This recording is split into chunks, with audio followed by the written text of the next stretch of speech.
दोस्तों भोजपुरी इंडस्ट्री में सबसे अमीर अभिनेता कौन है तो उनका नाम है रवि किशन। दोस्तों क्या आपको पता है रवि किशन का असली नाम क्या है? पापा के खर्चा बढ़ा के। रवि किशन का असली नाम रविंद्र किशन शुक्ला है।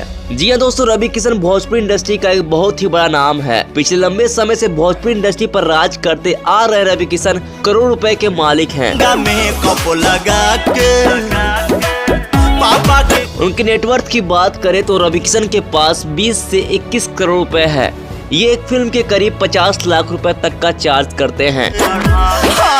महंगा मेकअप लगा के। रवि किशन भोजपुरी इंडस्ट्री के अलावा राजनीति का भी बड़ा नाम बना चुके हैं। भोजपुरी और बॉलीवुड फिल्मों के सुपरस्टार रवि किशन आज गोरखपुर जिले के भाजपा सांसद भी हैं।